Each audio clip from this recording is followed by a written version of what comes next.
ओम शांति 9/9/2021 साकार महाभाग्य। बाबा कहते मीठे बच्चे, जेहेतु तुमे माने ज्ञानी अट तेणु तुम मानंकु रोजगार करिबार बहुत बहुत शौक रहिबा उचित। व्यवसाय आदिरु समय बाहर करी बाबांको मने पकाओ, तेबे बहुत रोजगार हेबो। आजिर प्रश्न, तुम मानंकु एबे एभली केउ श्रीमत मिलुछि जाहाकि केबे मिली नथिला? तुम मानंकु एबे एभली केउ श्रीमत मिलुछि जाहाकि केबे मिली नथिला? उत्तर, तुम मानंकु वर्तमान बाबा श्रीमत देउछन्ति।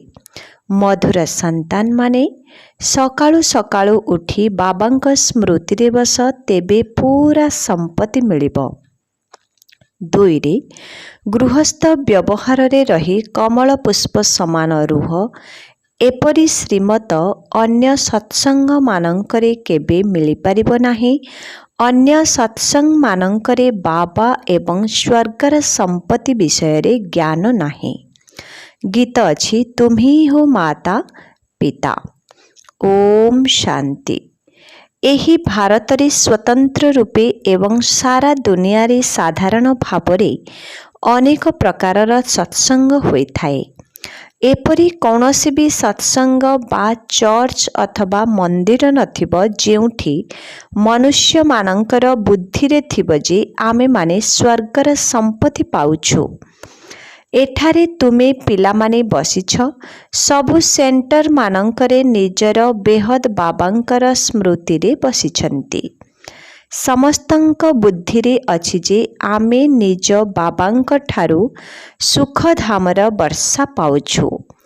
एपरी कथा आउ कौनसी सत्संग बा चर्च आदि रे भाबी भी नाही। तुम पिला मानंकर बुद्धि रे ही एही कथा अछि। तुमे माने जानिछ जे आमे बेहद बाबांकर स्मृति रे बसिछु।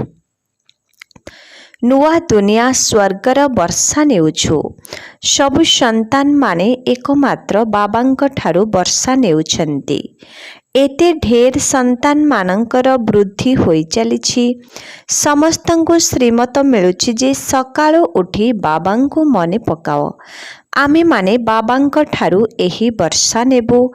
आमे बाबांकर होइछु। आत्मा को एबे बाबांक ठारू परिचय मिलुछि। बाबा निर्देश देउछन्ति जे मोती मने पकाओ एवं संसार रे रही पद्म फूल समान पवित्र रुह। समस्तंको एठारे आसी बसिबारत नाही। पिला माने स्कूल रे पाठ पढ़ी पुणी निज निजर घर को चली जाई थांती। प्रत्येक पुओ झियो निजर शिक्षकंक ठारू संपत्ति पाई परिबे। एहा मध्य सेहिपरि अटे। प्रत्येक पाठ पढ़ी पुणी घर को जाई धंदा आदि कर। तुमी संसारी मध्य अट एवं पुणी छात्र भी अट। घर संसार रे रही पद्म फूल समान रहिबाकु हेबो। एहीपरि कौनसी सन्यासी आदि कहिबे नाही। एठारे तुमे प्रैक्टिकल रे साकार रे बसिछ। घर संसार रे रही तुमे माने पवित्र हेउछ। पवित्र होई परम पिता परमात्मा को अन्य केही मने पकाउ नाहांती। जदिओ गीता शुणुछन्ति पढ़ुछन्ति किंतु मने तो पकाउ नाहांती ना। कहिबा ओ करिबारे अंतर रहिछि। तुमे माने जानिछ जे आमर बाबा ज्ञानर सागर अटंती। तांको पाखरे समस्त ड्रामा बा चक्रर ज्ञान रहिछि। एबे आम मानंकु मध्य ज्ञान मिलुछि। एही चक्र बहुत भल। एहा पुरुषोत्तम युग होइथिबा जोगु तुमर एही जन्म मध्य पुरुषोत्तम अटे। जेमिति केते वर्षरे गोटिए मास अधिक थाए ना। तुमे माने जानिछ जे वास्तवरे आमे बाबांक द्वारा पुरुषोत्तम हेउछु। मर्यादा पुरुषोत्तम आमे पुनर्पार हेउछु। पुणी 84 जन्मर चक्र लगाउछु। आम बुद्धि रे एही ज्ञान रहिछि। अन्य कौनसी सत्संगरे एकथा बुझाऊ नाहांती। तुमे माने जानिछ जे आमको लक्ष्मी नारायणଙ୍କ भଳି हेबाकु पड़िबो। एकमात्र बाबा ही एपरी कराइबे। एही लक्ष्मी नारायणଙ୍କର चित्र संबंधरे तुमे भल भावरे बुझाई पारिबो। वास्तवरे ब्रह्माଙ୍କ द्वारा जोग बलरे एमाने एही पद पाइछन्ति। एहीपरि बुद्धिरे विचार करिबा उचित। ब्रह्मा सरस्वती लक्ष्मी नारायणଙ୍କର दुई रूप मध्य देखाउछन्ति। ब्रह्मा सरस्वती पुणी प्रजा मध्य देखाइबाकु पड़िबो। प्रत्येक कथारे भल भावरे विचार करिबाकु हेबो। बाबा कहउछन्ति मोते मने पकाओ। ब्रह्मांको मध्य कहउछन्ति मोते मने पकाओ, तेबे तुमे एहीपरि हेबो। अर्थात ब्रह्मा मुख वंशावली समस्तंकु कुह मोते मने पकाइबे। किपरि मने पकाइबाकु हेबो एकथा मध्य बुद्धिरे अछि। चित्र मध्य सम्मुखरे रहिछि। एहा उपरे बुझाइबा बहुत सहज। समस्तंकु बाबांकर परिचय देबाकु हेबो। प्रदर्शनी रे मध्य एही कथा बुझाओ। तुमर एही निश्चय रहुछि जे वास्तवरे शिव बाबा समस्तंकर अविनाशी पिता अटन्ति। एही हिसाबरे आमको अविनाशी संपत्ति मिलिबा उचित। आमे निराकारी आत्मा माने भाई भाई अटु। जेबे साकाररे आसिलु भाई भौणी हेलु तेबे सेबे जाई आमे पाठ पढ़ी पारुछु। ब्रह्मांकर संतान माने ही भाई भौणी हेबे। आमको वर्षा बाबांक ठारो मिलुछि। एही कथा बुद्धिरे रखिबाकु हेबो। काहाकु हेले भी बुझाओ। प्रथमे बाबांकर परिचय दियो। आमे भाई भाई अटु। सर्वव्यापी कहवा द्वारा समस्ते पिता होई जाउछन्ति। जदि समस्ते पिता हेबे तेबे संपत्ति केउठु मिलिबो। निजको परमात्मा कही कही तळकु खसी आसीछन्ति। किछि हेले संपत्ति मिलिला नाही। एबे भाई भाई भाबिबा द्वारा ही वर्षा मिलिबो। तेबे एहा उपरे भल भावरे बुझाइले बुद्धिरे जेउ अष्ट देवता आदि बसिछन्ति सेमाने समस्ते बाहरी जिबे। समस्तंकु कुह दुई जण पिता अछन्ति। रुहानी बाबा जहांक द्वारा समस्तंकर सद्गति हेबो सिए ही सुख शांतिर वर्षा देउछन्ति। तेबे समस्ते सुखी होई जाउछन्ति। तांको स्वर्ग रचनाकारी ईश्वर पिता कुहा जाउछि, जे कि स्वर्गर रचना करुछन्ति। प्रथमे बाबांकर प्रभाव बुद्धिरे रखिबा उचित। इए हेले आत्मा मानंकर बेहद्र पिता। तांको ही पतित पावन कुहा जाउछि। तुमे आत्मा माने परम पिता परमात्मांकर संतान अट। एही निश्चय को पक्का कर। मूल कथा हेला प्रथमे एहाको बुद्धिरे रखिबाकु हेबो। जदि एकथा बुझिगल तेबे खुशीर निशा चढ़िबो एवं कहिबो जे मो बाबांको निश्चित मने पकाइबे। मोर विश्वास हेउछि जे मो बाबांको मने पकाई विश्वर मालिक हेबे। एही खुशी बहुत रहिबो। जदि बुद्धिमान होइथिबे एवं बुद्धिरे पूरा निश्चय थिबो तेबे कहिबे एपरी अविनाशी पिता जे कि दादांकर शरीर रे आसुछन्ति प्रथमे तो तांक सहित मिसिबी। शिव बाबा ब्रह्मांक द्वारा ही आम सहित कथा होई पारिबे। तुमे आत्मा माने तांक सहित मिसिनाह तेबे किपरि मने पकाइबो। जदि पिला माने पोष्य हेबे तेबे मने पड़िबो। जदि पोष्य ही हेबे नाही तेबे मने किपरि पड़िबो। प्रथमे शिव बाबांकर हुआ। एपरी बाबांक सहित तो तुरंत मिशिबा उचित। बाबा मध्य एही कथा पचारिबे जे तुमे निजको आत्मा भाबुछ। मु तुम आत्मा मानंकर पिता अटे। शिव बाबा तुम सहित कथा हेउछन्ति। मो आत्मार पिता अर्थात सीए तुमर मध्य पिता अटंती। बाबा पचारुछन्ति तुमर निश्चय अछि जे समस्त आत्मा मानंकर पिता वास्तव रे जणे ही अटंती। सीए ही आमको वर्षा देबे, सेथिपाई पवित्र हेबाकू पड़िबो। तांको व्यतीत आउ सबु किछि भूली जिबाकू हेबो। तुमे आत्मा घरु अशरीरी होई आसीथिल ना, कौनसी भी देह संबंध नथिला। आत्मा जेबे शरीर रे प्रवेश करी बड़ हुए तेबे बुझा जाए इए तुमर पिता, इए अमुक अटंती। आत्मा तो सर्व संबंधरु अलगा अटे। आत्मा चालीगले कुहा जाए निजे मरिले दुनिया मरीगला। आत्मा बंधन रहित हो जाए जे पर्यंत आत्मा को द्वितीय शरीर न मिली। माता गर्भ को जाई जन्म नहीं बाहर को बाहरिले बुद्धिमान हेले संबंध मने पड़े। तेबे एठारे मध्य तुम पिलामानंको बुझाइबाकू हेबो। बंची थाउ थाउ जीवदशारे सबु किछि भूली जिबाकू हेबो। केवल एकमात्र बाबांको याद करिबा एहा हेउछि अव्यभिचारी याद। एहाकू ही जोग कुहा जाउछि। एठारे तो मनुष्य मानंकर अनेकंकर स्मृति रहुछि। तुमर हेउछि अव्यभिचारी याद। आत्मा जानिछि जे एही सबु शरीर रे संबंध शेष होई जिवो। आमर संबंध एकमात्र बाबांक सहित रहिछि। तेणु बाबांको जेते मने पकाइबो सेते विकर्म विनाश हेबो।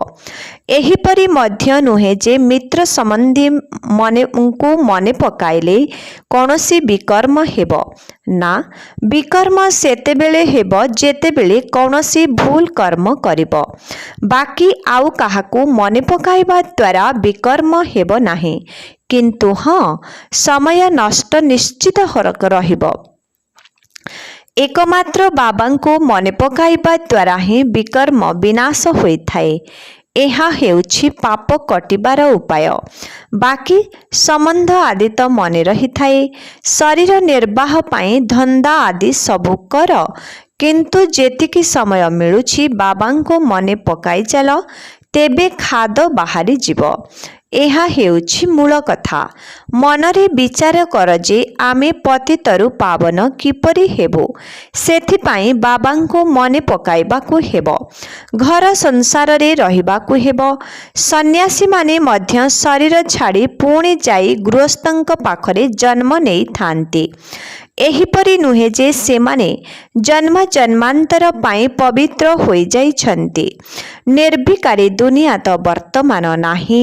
एहा हेउछि विकारी दुनिया। एठारु केही बाहरी जाई परिबे नाही। विकारी दुनिया रे रहिबा जोगु किछि ना किछि दुर्बलता निश्चित अछि। बाकी दुईटी दुनिया रहिछि, विकारी दुनिया एवं निर्विकारी दुनिया। पवित्र दुनिया रे देवता माने रहुथिले तेबे बुझाइबारे बहुत सहज हेबो। एही पतित दुनियार एबे विनाश हेबो। विनाश हेबा पूर्वरु बेहद्र बाबांक ठारु वर्षा नेबाकू हेबो। बाबा कहुछन्ति देहर संबंध छाड़ी निजको आत्मा निश्चय कर एवं बाबांको मने पकाओ, तेबे तुमे पावन होई जिवो। बाबा कहुछन्ति तुमे मोते पतित पावन कहुछ ना, गंगारे बुड़ पकाइबा पाई बहुत अछन्ति। एपरि नुहे जे समस्ते पवित्र होई जिवे। प्रदर्शनी रे बहुत भल भावरे बुझाइबाकू पड़िथाए। प्रजापिता तो एही ठारे ही आवश्यक। तले एही ब्रह्मा और ब्रह्मा कुमार कुमारी माने तपस्या करुछन्ति। तेणु एही कथा भल भावरे बुझाइबाकू हेबो। जाहाको भी हेउ भल भावरे बुझाइबाकू हेबो। जुक्ति तर्क करिबा द्वारा बदनाम करिदेबो। जदि देखुछ मु केउठी द्वंद्वरे पड़ुछि, तेबे कुह अच्छा टिके रुहंतु, मु आउ जणे भौणी को पठाउछि। जणे अन्य जनक ठारु बुद्धिया होइथांति ना। प्रदर्शनी मेलारे तदारख करिबा उचित जे ठीक भावे बुझाउछन्ति ना नाही। केही तर्क करुनाहांती तो गेट पाखरे मध्य केही जने परिचित व्यक्ति रहिबा उचित। अनेक प्रकारर आत्मा आसुछन्ति ना, बड़ लोकंको निश्चय सम्मान देबाकू हेबो। अंतरत निश्चित रहिबो। एथिरे एपरी भावना आसिबा अनुचित जे यांक प्रति स्नेह अछि यांक प्रति नाही। द्वैत दृष्टि अछि ना, एहाकू द्वैत कुहाजिब नाही। भाबुछन्ति एठारे बड़ लोकमानंकर सम्मान करा जाउछि, योग्य सेवाधारी मानंकर सम्मान करा जिबना। केही घर तियारी करिथिले तांकर खातिरे निश्चित करिवे। तुम पाई ही घर तियारी हेबो। जेउ माने मेहनत करी राजा हेउछन्ति तेबे प्रजा स्वतः तांकर खातिरी करिवे। जेउ माने छोट पदवी पाइबे सेमानंक ठारू उच्च पदवी पाउथिबा आत्मा मानंकर सम्मान करिवे ना। बेहद बाबांकर सारा दुनियार आत्मा माने संतान अटन्ति, किंतु जन्म नेइछन्ति एही भारतरे। भारतवासी जेउ माने प्रथमे उच्च थिले सेमाने एबे नीच होई जाइछन्ति। तेणु बाबा कहउछन्ति मु आसीछि पाठ पढ़ाइबा पाई। मु भारत को आसीबा द्वारा समस्तंकर कल्याण होई जाउछि। विशेष भावरे भारतर एवं साधारण भावरे सारा विश्वर कल्याण कुहा जीवना। एबे भारत ही नरक होई जाइछि, पुणी स्वर्ग हेबो। तेणु भारत को ही आसीबे ना, अन्य जागा को आसी करिबे कौन। भारत रे ही भक्ति मार्ग रे प्रथमे सोमनाथंकर बड़ भव्य मंदिर तियारी करिथिले। जेपरी विदेश रे सबुठारु बड़ चर्च तियारी करुछन्ति, काहेकि ना एहा पोप द्वारा निया जाइथिबा राजत्व अटे। सबु चर्च एकापरी होई न थाए, क्रम अनुसारे हेबे ना। सोमनाथंकर मंदिर केते हीरा लीलारे भरपूर थिला। मुसलमान माने लुटी करी नेई गले। भारत बहुत धनवान थिला। चर्च रो कौन लुटी पारिबे? मनुष्य माने धन पछरे पड़ी थांती ना। मोहम्मद गजनी भी केते लुटी नेई गला। पुणी इंग्रज माने आसिले, सेमाने मध्य एही ठारू धन निज देश को पठाई चलिले, बहुत धन नेई गले। एबे ताहा तुमको फेरस्त मिलुछि, कोटी कोटी टंका देउछन्ति। ए सबु समय आसिबारु मिलुछि। हिसाब किताब नथिले असुविधा समय रे किपरि चलिबो? बाबा बुझाउछन्ति एही ड्रामा किपरि करा जाउछि, एही देबा नेबार हिसाब किपरि हेउछि। तथापि भी तुम पिलामानंको स्वर्गर मालिक हेबार अछि। एही विश्वर इतिहास भूगोल किपरि चक्र लगाउछि एकथा मध्य पिलामानंको बुझा जाउछि। तथापि भी कहउछन्ति पिलामाने मनमना भव हुओ। ए सबु पुणी भी पुनरावृत्ति हेबो। प्रत्येक जिनिस सतरु तमो प्रधान होई जिवो। दिन रे कर्म धंदा आदि करुछ, सेही समय को छाड़ी दियो। बाकी जेतिकी समय मिलुछि मोती मने पकाओ। कर्म धंदा करिबा समय रे मध्य केबे केबे समय मिली थाए। अनेकंकर एपरि मध्य चाकरी अछि, केवल दस्खत कले तापरे फ्री। एमिति मध्य बहुत फ्री अछंती। तथापि राति तो तुम हातरे अछि। दिन रे शरीर निर्वाह अर्थे रोजगार करुछ, राति रे पुणी एही रोजगार कर। एहा हेउछि भविष्यत 21 जन्म पाई रोजगार। कुहा जाए घड़िए अधगड़ी जेतिकी होई पारिबो बाबांक स्मृति रे रुह, तेबे तुमर बहुत रोजगार हेबो। सेंसेबल अर्थात बुद्धिमान होई गले बुझिबे जे वास्तव रे बहुत रोजगार करि पारिबो। केही केही चाट मध्य लेखुछन्ति, आमे एतिकी समय बाबांको मने पकाइलु। अज्ञान कालरे अनेक निजर दिनचर्या लेखि थांती। जदि तुमे मध्य चाट लेखिबो, तेबे तुमर ध्यान रहिबो जे कौनसी समय नष्ट हेउ नाही तो, कौनसी विकर्म करू नाही तो। अच्छा, मिठे मिठे शिखिलाधी संतान मानक प्रति माता पिता बाप दादांकर मधुर स्नेह भरा स्मृति एवं सुप्रभात।